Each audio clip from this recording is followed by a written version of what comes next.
Құрметті әріптестер, күн тәртібіндегі ағымдағы мәселелер бастайық. Бірінші мәселе көпбалалы отбасылар базасы жұмысы бойынша.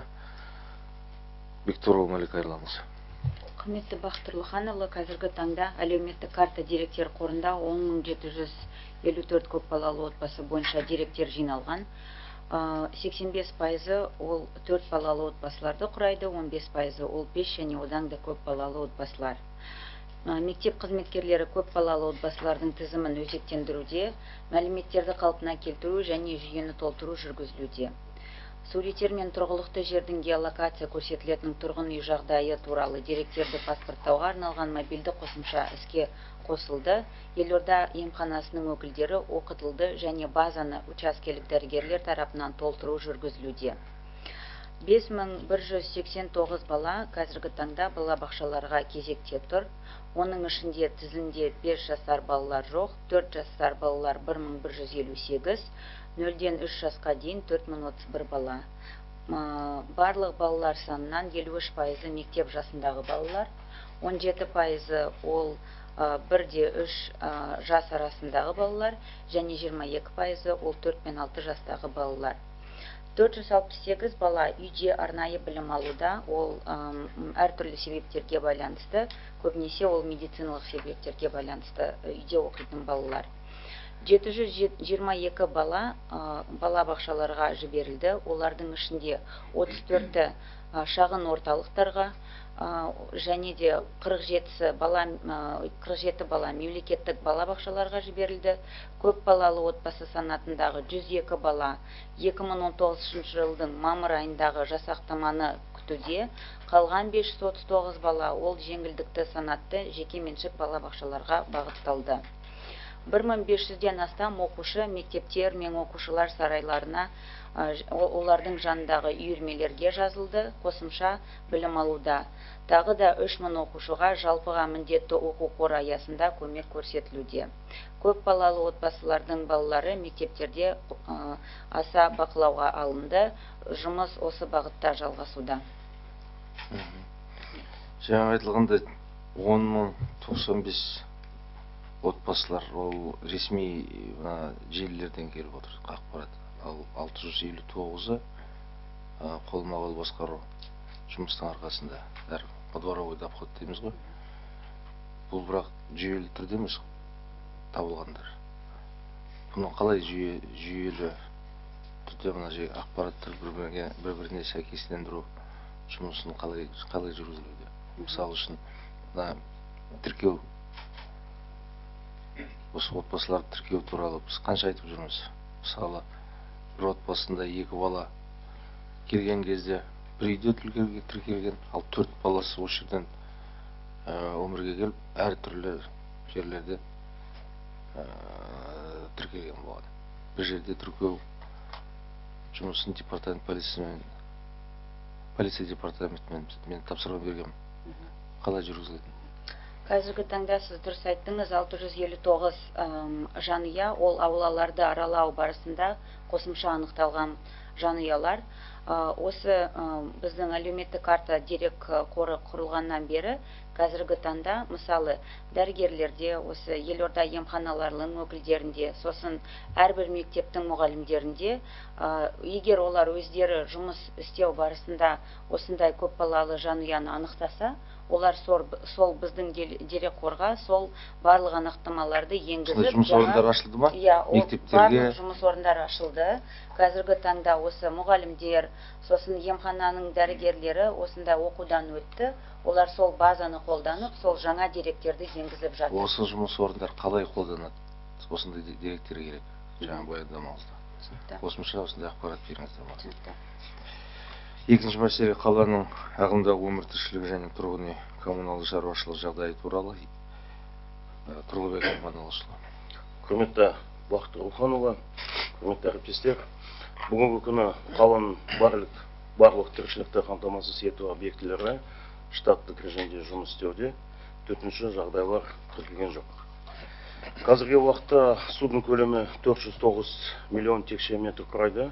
Біз ауыз су және техникалық пайдалануға арналған судың барынша жеткілікті қорымен қаланы қамтамасыз еттік. Контур реттегіште судың көлемі 137,3 миллион текше метр, ал ағызатын судың көрсеткіші 10 текше метр секундасына құрайды. Іс-шаралар жоспарындағы барлық 225 тармақтың уақытында орындалғанына орай су тасқыны кезіндегі ең жоғары фазасы оқиғасыз өтті. Енді аудан әкімдеріне жер асты суларының деңгейі артуына байланысты және баса айтатын жайт Ильинка тұрғын алабында инженерлік инфрақұрылымды жүргізіп жатқан бюджеттік бағдарламаның әкімшісіне тұрғындарының келіп түскен өтініштермен жұмыс жасалып қалды. Бақыт Руханова су тасқыны мәселесі бақылауда әлі күдей тұр. 29 наурыздан бастап экологиялық 2 айлық басталды. Аудан әкімдері өткен сенбіде аудандық шаруашылық сенбілікті өткізді. Ол жұмысқа пик шағын және орта бизнес және басқа да өкілдер қатысты. Слайдта көрсетілген. Барлығы 30.714 адам қатысты. Алматы ауданында бойынша 9.420 адам қатысты. Байқоңыр ауданында 3.200 адам. Есіл ауданы бойынша 11.769 адам. Сарыарқа ауданы 6.325 адам. Өткізілген шаралар туралы және премьер-министрінің ескертулері бойынша атқарылған жұмысты аудан әкімдері баяндап береді. Айта кететін жайт, жасалып жатқан тазалық жұмыстары ақпарат кездерінде аз жарияланады. Тұрғындар кей жағдайда білмей жатады. Сондықтан сізден аудан әкімдеріне елорда ақпарат медиа ресурсына күніне кем дегенде 2 ақпарат дайындап беруді тапсыруыңызды сұраймын. Сондай аудан әкімдеріне 20 сәуір күні жаппай сенбілікке мұқият дайындалу жөнінде тапсырма беруді сұраймын. Біз 16 тармақтан тұратын күнделікті есеп беру формасын жасадық. Бірінші, көше жарылған қалпына келтіру. Екінші, опораларды, көпірлерді, бәнер бөлшектерін, сергек қораптарын және велотұрақтарды жуу. Үшінші, жалпылық сенбілікке ағаш отырғызатын орындар дайындау. Төртінші, құрылыс объектілеріне баннерлерді ауыстыру. Бесінші, аялдамаларды жуу және бояу. Алтыншы, қоршауларды бояу. Жетінші, ағаштарды хромдау. Сегізінші, газондарды қалпына келтіру. Тоғызыншы, адамдардың демалатын орындарды және маңызды нысандарды жөндеу, қалпына келтіру жұмыстарын жүргізу. Оныншы, құрылыс объектілеріне автодөңгелек жуатын орындардың болуына қадағалау. 11-ші, рұқсат берілмеген жергілікті жиналған қоқысты шығару. 12-ші, контейнерлік алаңдардағы ірі габаритті қоқыстарды тазарту және контейнер маңайдағы адамдар баратын жолды реттеу. 13-ші, фонтандарды қосуға дайындалу. 1 мамырдан бастап барлық фонтандарды іске қосылу қажет. 14-ші, дератизация және дезинфекция жұмыстарын жүргізу. 15-ші, бірінші желідегі ғимараттардың сыртын жөндеу, соның ішінде шағын және орта бизнес объектілері. 16-ші, декоративтік жарықтандыру. Сіздің аудан әкімдеріне аталған жұмыстар бойынша күнделікке баяндауларын тапсырмаңызды беруге сұраймын. Құдықтардың бетін жабу бойынша. Қазірге уақытта ашық құдықтар саны 37, уақытша жабылғандар 13. 101.800 құдықтың 12.874 қоршаулар орнатылды. Металдарды заңсыз қабылдау пункттері ашылу фактілері анықталды. Жыл басынан беру 55 тоннадан аса металды уақытша сақтау алынып, 41 қабылдау пункті жабылды. Қабылдау пункттерімен 34 иесі қатысты әкімшілік іс қозғалды. Осыған байланысты сізден аудан әкімдеріне полиция департаментімен бірлесіп, заңсыз металл қабылдау пункттерімен жабу бойынша жұмысты қайта жандандыруды және күшейтуді тапсыруды сұраймын. Сонымен қоса тәжірибе көрсеткендей, көп жағдайда құдықтың қақпағы қар тазалау кезіндегі орнынан қозғалып немесе сынып жатады. Осыған орай сізден аудан әкімдеріне құдықтардан мен люктерді сақтау үшін мердігер компаниялармен жасалатын келісім шартқа заңды жауапкершілікті енгізу керектігін тапсыруды сұраймын. Баяндама аяқталды. Жаңа субботниктерге қанша КСК-лар, пиктер қатысты? Барлығы жұмылдырды ма осы жұмысқа? Жалпы негізі келесі сенбілікке бүкіл КСК қатысу керек. Негізі қазір өткен жұмыстарда деймін. Өткен сенбілікке ақпаратты айттыңыз ғой. 30 мың адам жалпы қатысты. 30 мың. 30 мың адам. КСК-лар, қанша КСК-лар қатысты оған? Барлығы ма? Барлығы емес пе? Ондай ақпарат менде нақты жоқ, Бақтырхан. Оны нақтылап, осы келесі сенбілікке аудан әкімдер әр КСК-мен тиісті жұмысты жүргізіп, барлығы қатысу қажет. Жаңа Арман Алашұлы айтқан ақпараттар туралы көп жұмыс жасалды, оның барлығын дұрыстап көрсету керек. Өткен демалыстарда, осы демалыстарда жаңа бастамалар, блогинг сияқты бастамалар, солардың бәрін дұрыстап көрсетіп жариялау керек. Өйткені бұл бір жағынан пропаганда, екінші жағынан тұрғындарды осындай тазалыққа шақырады. Өйткені жаңа не бар ғой, мақал бар ғой. Тазалық ол шашқан жерде емес, жинаған жерде емес, шашпайтын жерде тазалық болады. Сондықтан осы жұмысты ресми құралдармен осы тиіс жұмысты жүргізу қажет. Және де келесі сенбілікке дұрыс дайындылық, әр мекемелер, әр кәсіпорындар нақты жұмыс істейтін орындарын білу қажет. Және де дұрыстап жаңа жұмысты жариялау қажет. Сосын көктем күн ашылып бара жатыр. Алдымызда жазғы күндер, кеше айтып отырғаным, барлық саябақтар мен скверларды тазалату қажет. Өзім біраз скверларды араладым, әрқайсыларыңызға тиісті тапсырмалар берген болатынмын. Бұл жағынан қандай жұмыстар, әкім аудандар?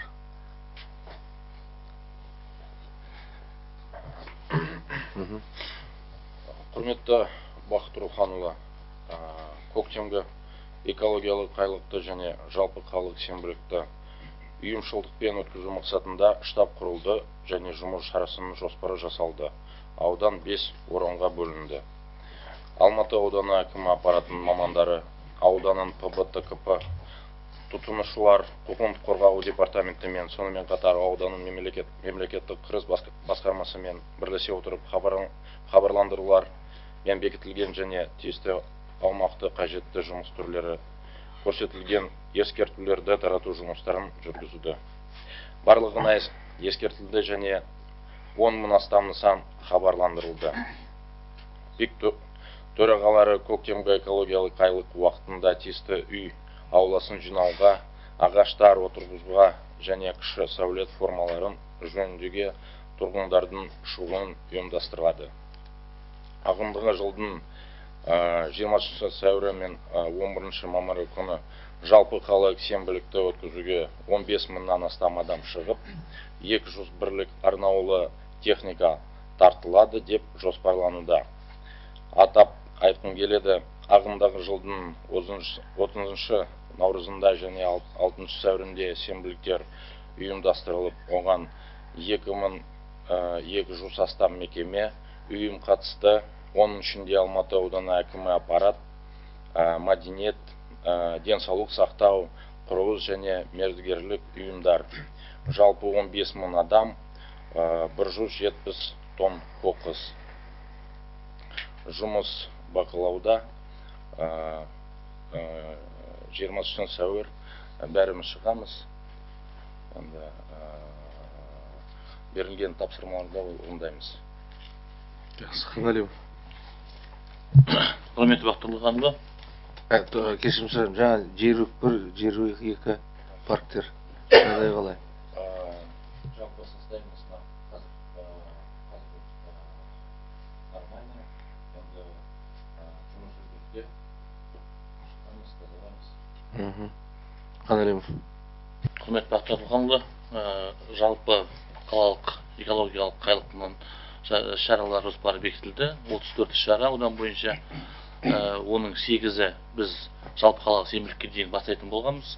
7-еуін өткізіп шықтық. Жалпы 3 сенбілік өткіздік 26 наурыздан бастап. Соған жалпы 10.815 адам, 257 ұйым, 59 бірлік техника қатысып, 185 тонна қоқыс шығарылды жалпы. Аудан аумағында өзіміздің тапсырмамызға сәйкес 100-ден аса жарнама, 8 заңсыз сауда объектілері шығарылды толығымен. Онымен қоса рұқсатсыз қоқыс төгілген 20 орын анықтап өттік, квадрокоптермен ұшып бүкіл аумағымыз ауданның. Оның бүгінгі күні 2-еуі жойылды. Қалған 18 орын кестеге сәйкес жойылатын болады, 23 тонна қоқыс шығарылды. Аудан бойынша біз 244 нысан бар, құрылыс нысандары, соның 88-і белсенді құрылыс жүргізуде. Олар бойынша біз барлығына жаңағы жұмыс ұйымдастыру үшін біз предписание бердік жалпы барлығына. Соның 47 құрылыс ұйымы белсенді қатысып, 200 тоннаға жуық құрылыс қоқысын шығарды өз нысандарынан жалпы. Қалғандары осы 1-2 аптада толығымен жойып өтеді жұмыстарын бәрін, кемшіліктерді. Экологиялық айлыққа 111 қызмет көрсету ұйымдарының 55-і қатысты барлығы, 235 тұрғын үй қоқыстан тазартылып, 122 аула жазаланды оған. Аудан бойынша 2000-нан асты әрі кәсіпкерлік нысандар бар. Олардың барлығына біз хабардар бердік барлығына. 1700 нысан толық хабарлар алды біздің аппараттың атынан. Апта сайынғы сенбіліктерге 640 шағын орта бизнестер атсалысып, 2350 адам қатысты. Мынау алдағы жалпы қалалық сенбілікке 1547 ұйым, 18 мыңнан астам адам қатысушы және 100-ден астам мамандандырылған арнайы техниканы тарту жоспарлап отырмыз. Әр ұйымға өздерінің жерлерін бекітіп бердік, әрқайсысы білет. Жалпы осы қалалық сенбілікте 20 күні 500 ағаш отырғызу жоспарланып отыр бізде. Оның 140-ы аулалық аумақтарда қызмет көрсету ұйымдарымен бірлесіп өтетін болады. Жалпы айлық шеңберінде 3040 ағаш отырғызу жоспарланған. Жалпы айтып өтетін болсақ, біз қызмет көрсету ұйымдарымен нақты жұмыс істеп жатырмыз. Біз былтырлары олармен 250-ден астам ағаш, 1000-нан аса түп отырғызған болатынбыз. Жалпы айтқан кезде енді өзіңіз айтқандай басты мәселе жаңағы халыққа ақпарат тарату, қатысу бойынша. Сондықтан да біз бүкіл сауда ұйымдарымен, базарлармен барлық арнайы роликтер жасап хабарлар беріп жатырмыз. Радио арқылы да 1000-нан аса дана ақпараттық қағаздар таратылды, кликтер арқылы. Және де ең басты мәселе қазіргі аудандық экологиялық полиция бөлімінің қызметкерлерінің жұмысы. Жалпы айлық шеңберінде 148 ұйым әкімшілік жауапкершілікке тартылды. 1,3 миллион теңге сомасына айыппұл салынды және оның 818.100 теңгесі өндіріліп алынды. Осы бағытта жұмыстар жалғасуда. Жалпы өзіміздің тапсырмаларға сәйкес кеше 19 саябақтарымыз аралап өттік жалпы. Барлығы дұрыс қалпына келтірілген күнделікті бақылауымызда.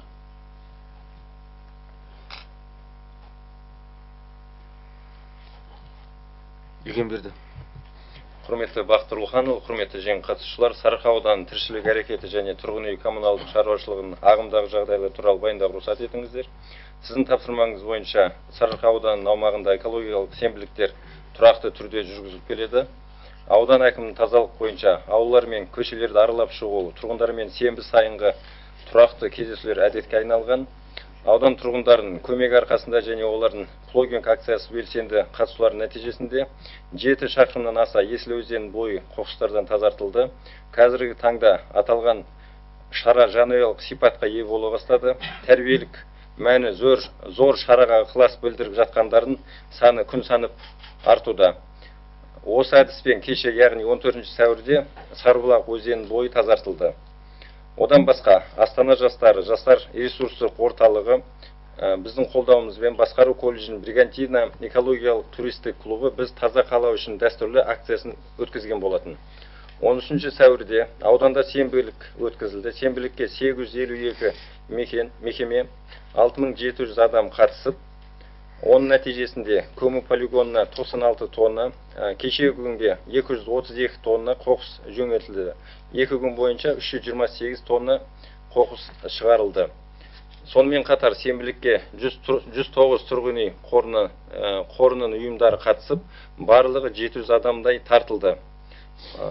Құбыр қоқысынан 374 тұрғын үйдің ауласы тазартылды. 20 сәуірге жалпы қалалық сенбілікке дайындық жұмыстары жүргізіліп жатыр. Тасқынға қатысты шаралар туралы біздің аудан бойынша 5 тасқын басып қалу қаупі бар аймақтар бар. Оның бәрі аудан әкімдігінің ұдайы бақылауында. Санитарлық тазалық бойынша Сарыарқа ауданы бойынша тазартылуға жататын аумақтың көлемі 19 миллион шаршы метр құрайды. Оның ішінде механикаландырылған тазалау бойынша 2,6 миллион, қолмен тазалау бойынша 1,5 миллион, орам ішілік тазалау бойынша 15 миллион шаршы метр. Жыл басынан бері абаттандыру ережелерін бұзғаны үшін әкімшілік құқық бұзушылық туралы кодексінің 505 бабы бойынша 511 жеке және заңды тұлғалар әкімшілік жауапкершілікке тартылды.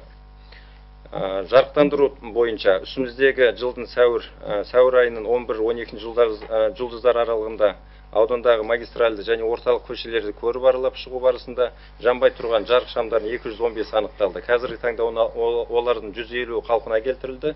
Қалған 65 жарық шамдар осы аптада қалпына келтірілетін болады.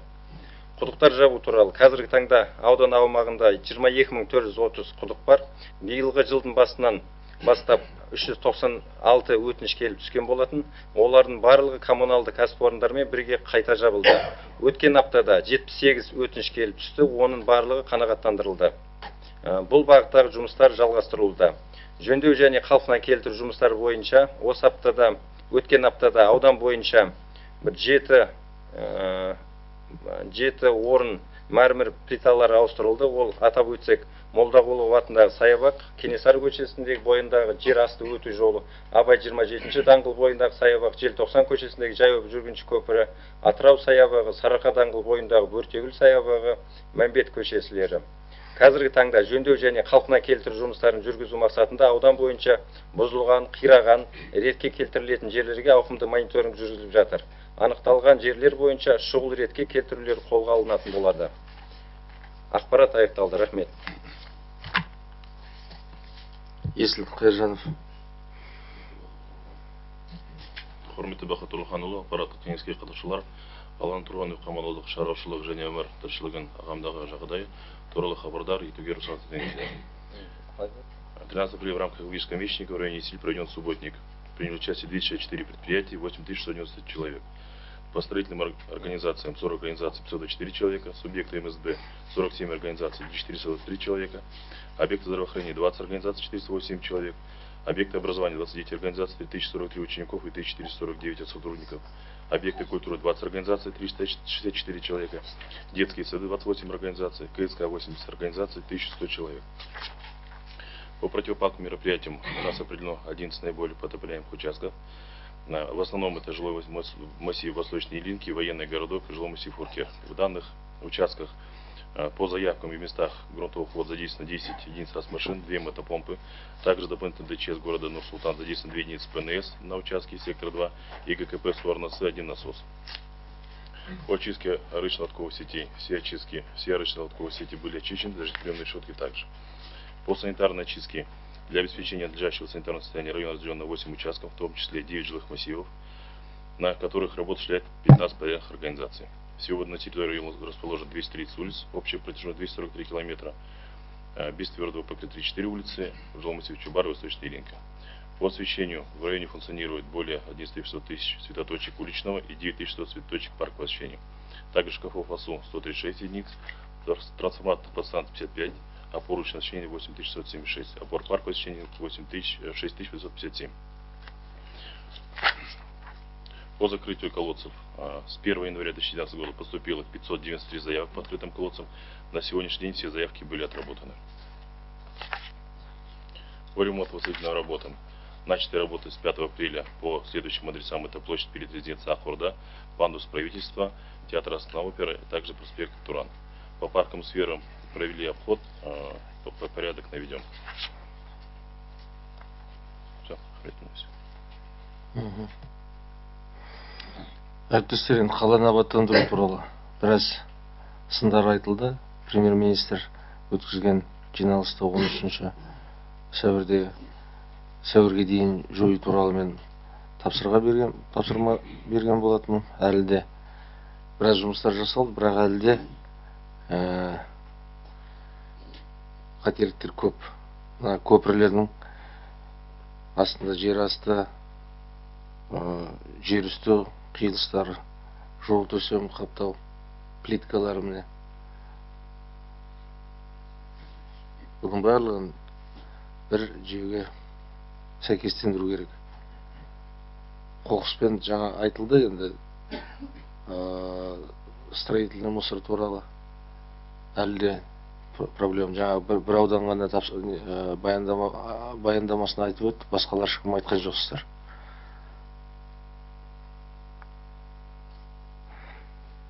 Гаск Антон Валентинович, я давал еще в прошлом году поручение, надо будет сейчас весной еще раз провести среди строительных компаний субботник, еще раз идентифицировать все свалки строительного мусора и организовать соответствующую работу. Плюс я давал поручение, чтобы все заборы были восстановлены. Дети играют на стройках. 2 управления, оба контролируете процессы начала стройки и возведения. Надо будет провести, собрать всех строителей, все строительные компании, застройщиков. Там, где мы договаривались начать, Антон Валентинович, по графику все должны начать стройки уже. Сезон начался, потому что нам нужны показатели, правильные, объективные показатели по объемам строительных работ. А здесь мы отстаем очень сильно. Завтра на заседании правительства города Нур-Султан, я думаю, будет очередной раз замечание. И обеспечение безопасности. Дети играют на стройках.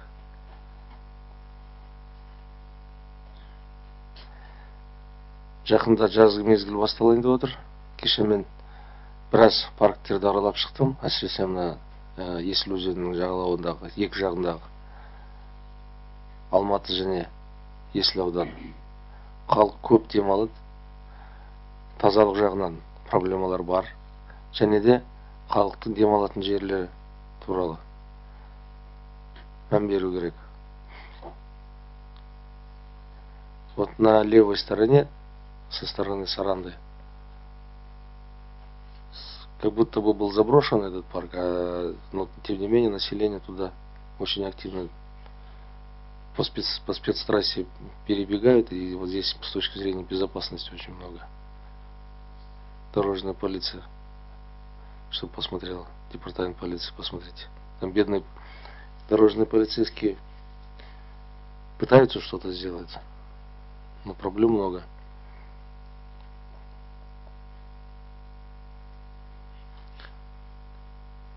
Және де жаз келе жатыр. Жаңа аудандар маса мәселелер әлі де бастаған жоқсыздар.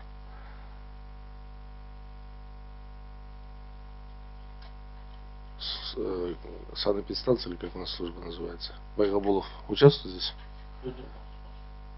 Надо будет координацию. Я прошу вас обеспечить координацию с точки зрения, чтобы соблюдались от обратного, чтобы у вас потом эпидемиологической ситуации не было в какой-то момент. Отвечать потом в конечном итоге все вместе. Сондықтан скоординируйте весь процесс. Арман Алаш на контроль.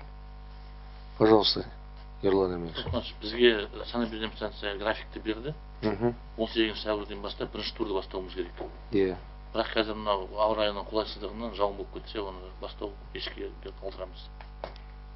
Барлық технологияларды бізде дайын тұр барлығы. Сақтау керек. Бүгіннен бастап тиісті бірінші тур, екінші тур, өйткені оның өзінің заңдары бар ғой табиғаттың. Сондықтан санэпидстанция берген, мына санэпидстанцияны сұрайтыным, жаңа аудан әкімдері уақытылы, қайсысы мына технологиядан кестесінен түсіп отырғандардың уақытылы маған деректеріңізді беруіңізді сұраймын. Просто здесь надо было 4 районным акимам еще с 11 апреля начать. На той неделе, когда была погода хорошая, как раз там очень много личиночных форм, и нужно было вот с 11 прошлой недели мы обращались к вам, чтобы работу своевременно начали. Но вот эта работа не проведена. И будет проблема у нас хорошая. Сигнализируйте мне вовремя, я прошу, у меня на прямой телефон же есть. уақытылы осындай ақпаратты беріп тұрыңыздар маған. Кім қандай кестеде, қай кестемен келе жатыр? Аудан әкімдер. Бұл өте қауіпті мәселе. Ертең қала күнінде, әсіресе қала күнінде осындай проблемаға ұрынсақ, жауапкершілік бұл жағынан сіздерде.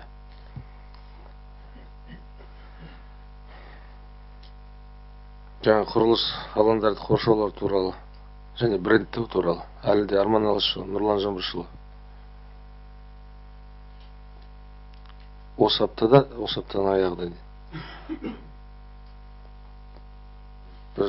жаңа жастар жылы, рухани жаңғыру, басқа да бағдарламаларда барлығы брендтеу, құрылыс алаңдарын біріншіден реттеу керек, құлап жатыр қыстан. Екіншіден жаңа нелерді вывескаларды салу керек.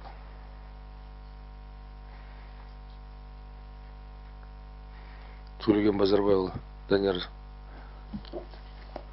Құрметті Бақтыр Ұлханович, қоршауларды безендіру концепциясы 5 сәуір күні толығымен аяқталған. Арнайы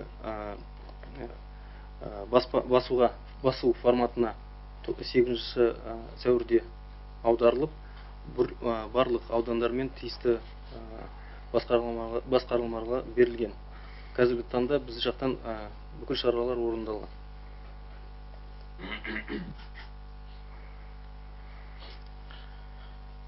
Арман Алашұлы, на контроль. Ашық құдықтар туралы әлі де ақпараттар келіп түсіп жатыр. Полиция департаменті. Малика Ерланқызы, мына сергектерді біз қаншама айтамыз. Жиі ұрланатын жерлерге сергек камераларды орналастыру туралы. Және де қалада көп біраз жаңа нысандар ашылып жатыр. Аудан әкімдері абаттандыру жұмыстарын жасатып отыр. Кеше мысалы үшін Көктал 2 алқапқа барған кезде 13 мың адам тұрады сол жерде. Жақсы балалар халық демалатын жерлерде орналастырған, бірақ мына қауіпсіздік жағынан әлі де абаттандырылмаған. Сондықтан полиция департаменті Малика Ерланқызы бәрі осындай нүктелер, точкаларды идентификация жұмыстарын жасап, тиісті мына жағалауда камералар тұр ғой, түнде күндіз түсіретін, сондай камераларды орналастыру керек.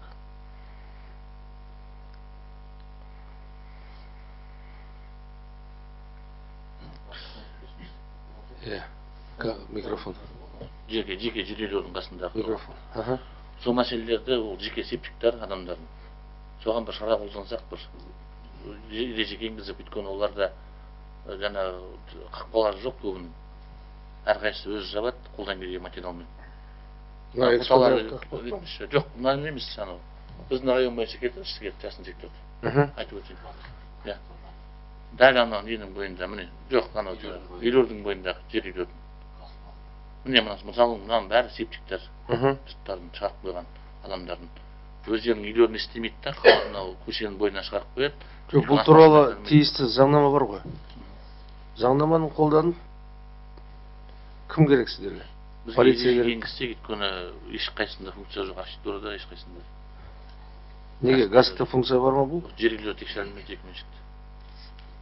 Онда тиісті Арман Алашұлы, тиісті ұсыныстарды әзірлеп беріңіздер. Экологический полициясының 505 тармағы несі бар ма?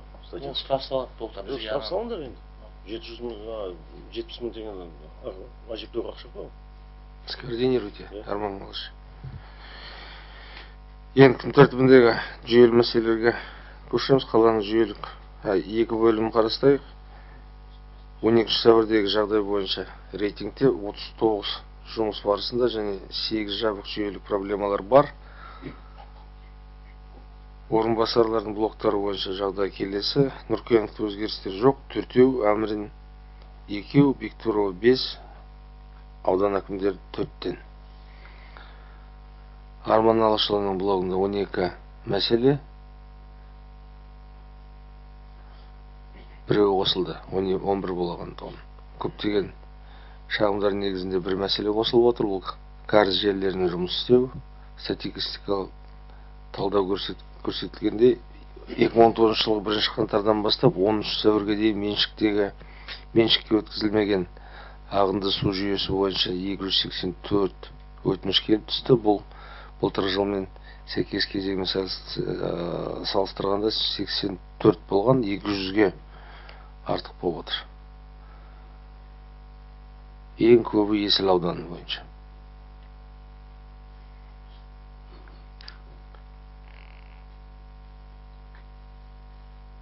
Ербол Валиев, Асхат Жембал, бұл жағынан қандай жұмыстар? Бақтырханұлы жаңа айтқан проблеманың бәрі орын алады. Жаңа Есіл ауданы деген ол Еленка кентінде көп тұрғындар жалпы жасайды. Бұл мәселе бұндай, жоба бойынша жаңағы кәріз канализационный дейміз ғой, жүйесі орнатылған, салынған, бірақ сол кәріз жүйесіне 20 сорғыш станциясы орнатылу керек. Сол 20 станцияның бүгінгі күнде 4-ақ станциясы ғана істеп тұр. Іске қосылып, ол жаңағы әлеуметтік нысаналарға қосылған мектеп, балабақшалар, жаңа тұрғындарға қосылған жоқ әлі. Сол себепті ол кімнің лауазымында? Ол біздің жоба жаңағы құлагер 3-ші кезек бойынша. Так. Жаңағы тұрғындар заңсыз өз бетімен жаңағы жерде жатқан құбырға қосылған. Үйден шыққан канализация ағындары жаңағы трубаға барып түседі. Ол жаңағы насостың жоқтығынан сорғыш ауыз мұрны шығып жатады. Оның үстіне біз Есіл ауданымен бірге күнделікті іс-шараларды қолданып жатырмыз, ас машиналарын, бірақ күшті қаражатты жоқ бұл жағдайға. Оның үстіне даладан ағып келіп жатқан қардың еріген сулар келіп қосылады. Бұл мәселе өте күрделі, Бақтырханшы. Бірақ бұл мәселе тек қана құлагердің жаңағы мердігер, біздің құлагердің өзіңізге белгілі көп сұрақтар болды, жаңағы бюджет дебиторлық берешегі, сот мәселелері, бірақ бүгінгі 2019-ға біздің шартымызға қол қойып созылып, тиісті республикалық бюджетке ұсыныс кіргіземіз. Бүгін Арман Алышев қол қойып 2-3 миллиардқа ұсыныс бердік. Мамыр айында қаражат кеп түссе, жаңағы жұмыстар жалғастырамыз, Бақтырханшы.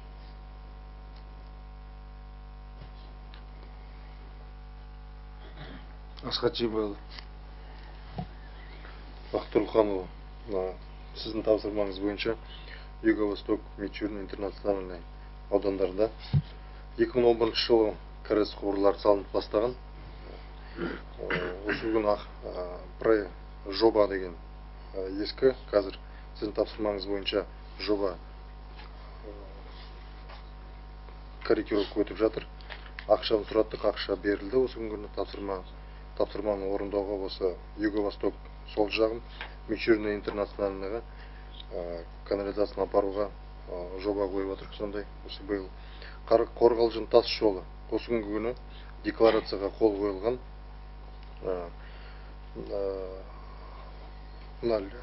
Канализация құбыры істемей тұрған, оның мәселесі сорғыш станциясы салынбаған. Сізге өтініш мынау протоколдық тапсырма беруіңізді сұраймын. ОТЭК-қа, сосын Есіл ауданының әкіміне бізден мынау Қорғалжын тас жолын қабылдап, осы көшені қабылдап алсын деп. Мынандай мәселе, мынау канализация істемей тұрғаннан кейін Есіл ауданының әкімі нені қабылдамай тұр, объектті. Темір жол, Нұрлы жол, темір жол вокзалы, айнала жолдары А62, А82, А41, А42 көшелері бүгінгі күні салынған, декларацияларға қолдары қойылған. Бірақ сондай мәселе, сорғыш станциялары салынбаған. Осы көшеде осындай тапсырма беруіңізді сұраймын ОТЭК-қа аудан әкімдеріне. Неге тапсырма сұрайсыздар? Бұл деген жоба ретінде қаржыландыру жағынан проблемалар болды ма? Жоқ, ол неге уақытылы жасалмаған? Қол қойылып тұрған нәрсе. Оны неге уақытылы жасалмайсыздар? Жаңағы барлық нелерге, кәріздерге заңсыз қосылу туралы Ербол Валиұлы, Асхат Жембал әкім аудандармен бірге жұмыс істеп, гастың лауазымды бар ма бұл мәселе? арман алушылар. Незаконно, заңсыз қосылу жағынан барлық соларға септикке көшу, мына заңсыз қосылулардың бәрін алып тастау керек. Қосылмаған жерлерді. Сіздің тапсырмаңыз бойынша Бақтырлыханұлы, мына аудандарға шықтық біздер, бірақ кіре алмадық. Неге? Комиссия құру керек, газ, полиция, сосын мынау мердігерлер, мынау заказчик, бәрін комиссия құрып, солай кірмесек. Арман осы бәрін жинап, осы шетте әр проблеманың жолдарын қалай шешу жолдарын маған баяндап беріңіздер. Сосын ашу жұмыстары бойынша. Скрышный работа дейміз ғой, бұл жағынан.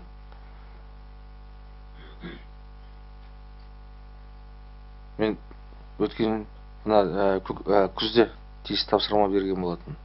Өкінішке орай қар басып кетті, әлі де қазір күн ашылғаннан кейін әлі де созып отырсыздар. Дулатов көшесі 8 Сарыарқа ауданы. Алдың күні 7 жасар бала түсіп бұл траншеяға. Әлі осындай траншеялар туралы мен тапсырма берген болатын. Әлі де ашық жатыр. Асхат Жиенбайұлы. Бұл деген сіздің жобаңыз ғой? Бақтырлыханович, осы біздің жобайы бүгінгі күні бәрін жаптық. Осындай 8 осындай не бар екен, яма. Соның бәрін жаптық, осы күні суын сорып. Бұны жабу үшін обязательно жаңағындай оқиға болу керек па? Тапсырма берілген. Бәрі осындай проблемалық траншеяларды тексеріп, жабатын, жауып, қыста да жабуға болатын еді бұның бәрін. Бұтават етіп.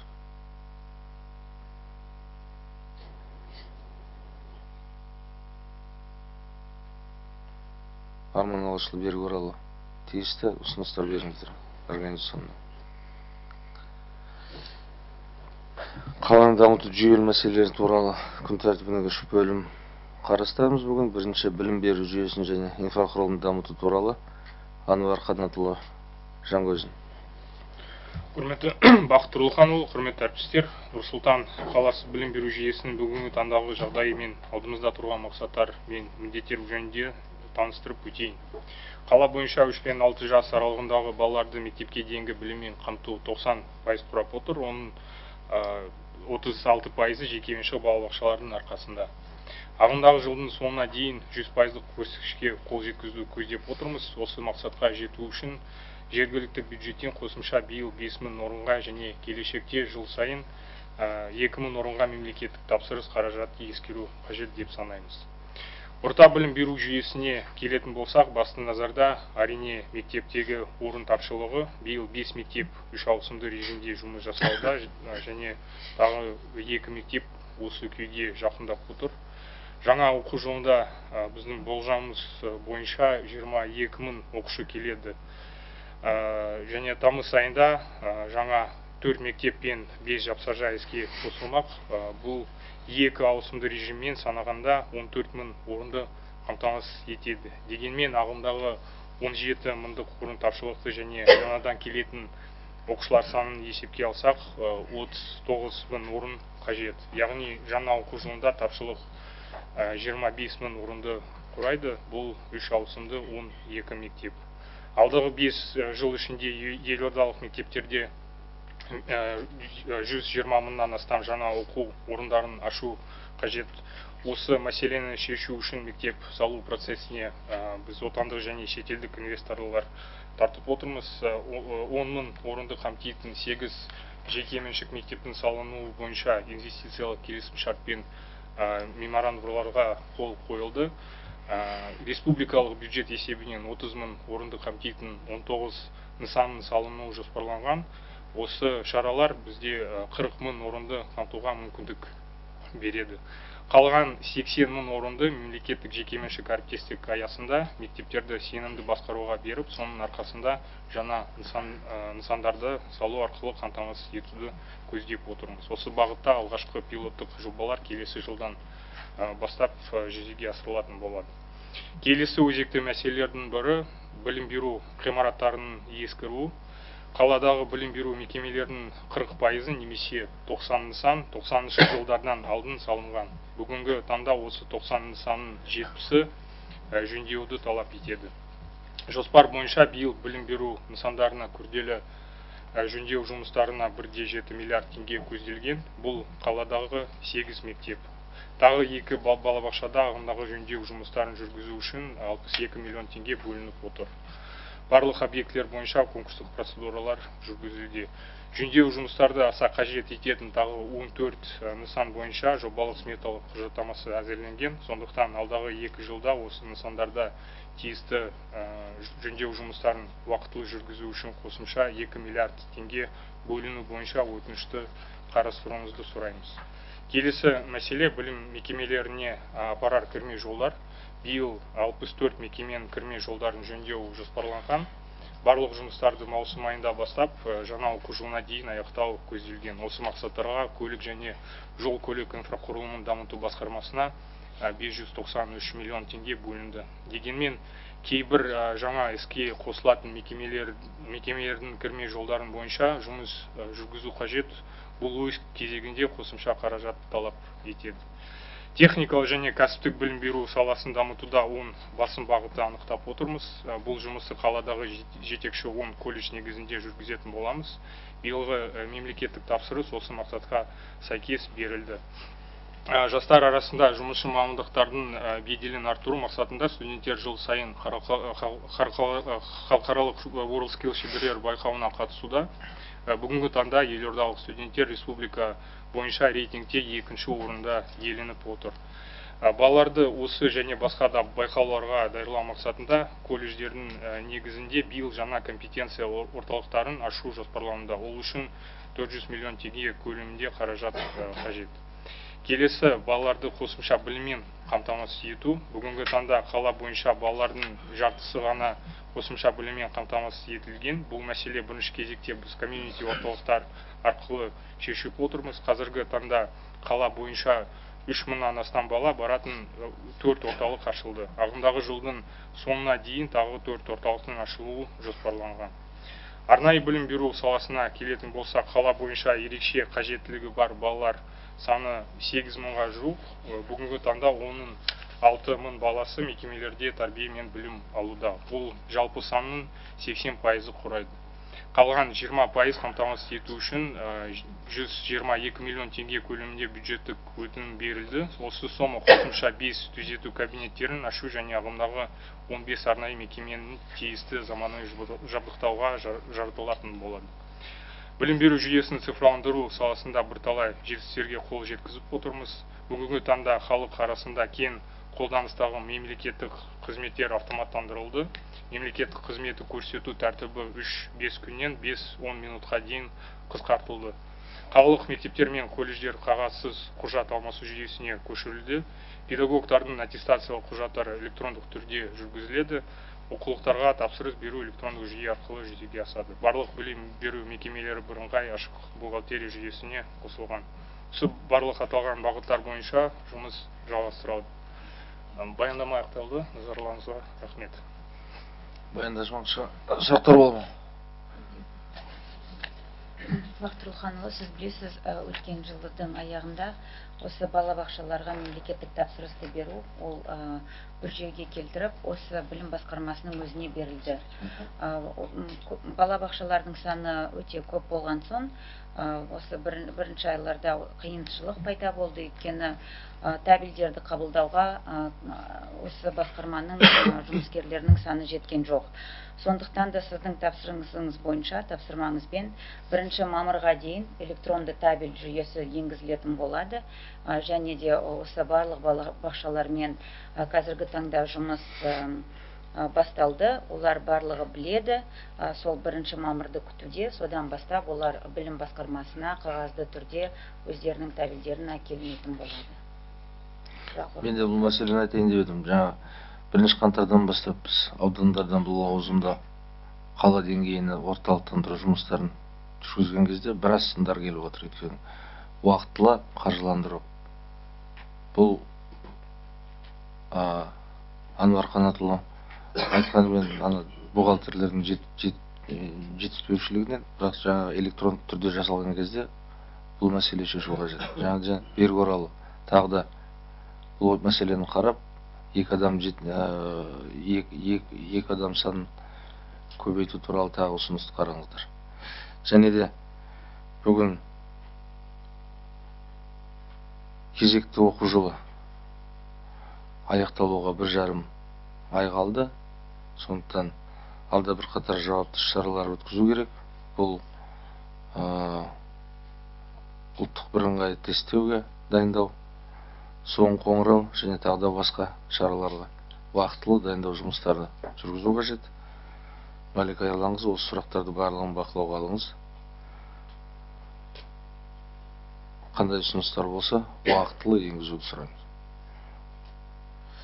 2019-2020 келесі оқу жылға да қазіргі күннен бастап дайындалу қажет. Жаңа нысандар қазір салынып жатыр.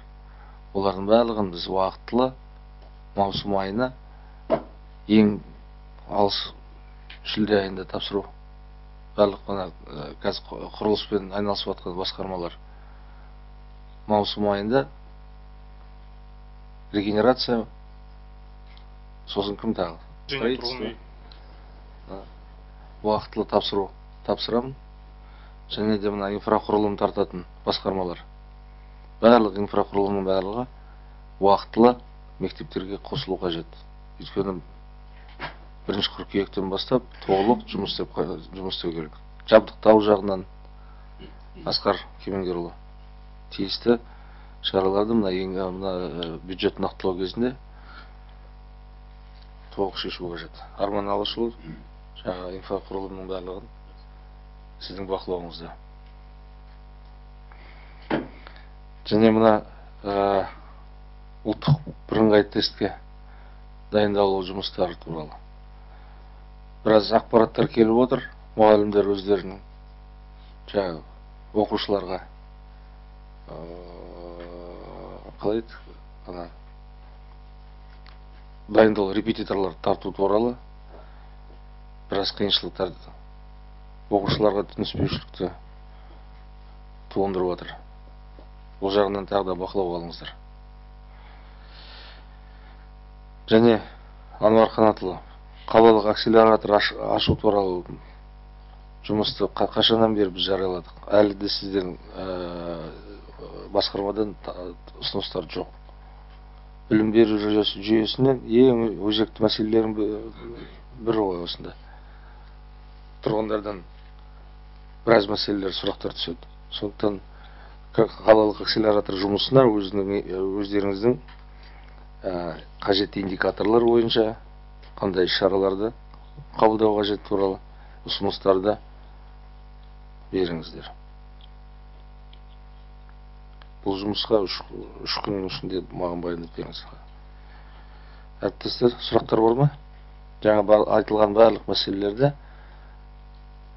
бүгінгі отырыстың хаттамасына енгізіп, аппарат уақытылы маған беріңіз сұраймын. Жаңа қаланы абаттандыру туралы тиісті бүгінгі тіршіліктегі жұмыстарды 16 берілген мына индикаторлар, Арман Алашұлы берген ұсыныстарды мен қолдаймын. Оның барлығын дұрыстап жүйелі түрде картаға енгізіп, мен күнде индикаторды апта сайын индикатор ретінде бұның бәрін бақылап отыруымыз қажет. Тағы да көтерілетін мәселелер бар ма?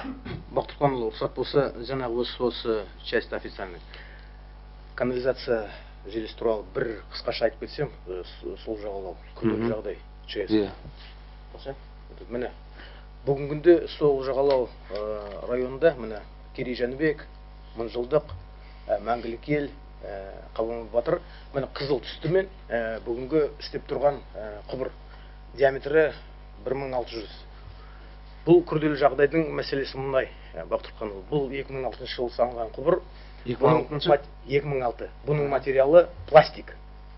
Фотография көрсетші. Міне жердің салмағымен жаңағы пластик материалы майысып ішіне түсіп кеткен.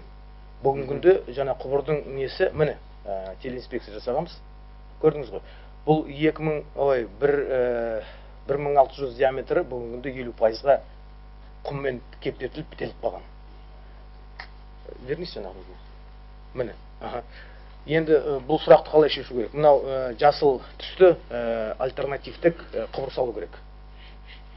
Бұның ұзындығы 6-2 шақырым құрайды. Бұл жаңағы қызыл түсті бүгін істеп тұрған 300 мың адамды болжам бойынша жаңа канализация ағымдарын жинап 43 КНС арқылы КОСқа жеткізіледі. Қанша шығындар туындайды бұл мәселе? Бұл бюджеттік жобалау управлениясына не беру керек, тапсырма. Бұның жобалау жұмыстары 80-85 миллион тұрады. Соны біз жобалап, сосын мемлекеттік сараптама кіруіміз керек. Бұл күрделі жағдай, Бақтырғаныш. Мен осыны айтып кетейін дегенім. Асқар Кемелдіұлы, жобаны әзірлеу туралы тиісті қаражатты бөлудің. Рахмет. Тағы да көтерілетін мәселелер бар ма? Онда іске сәт.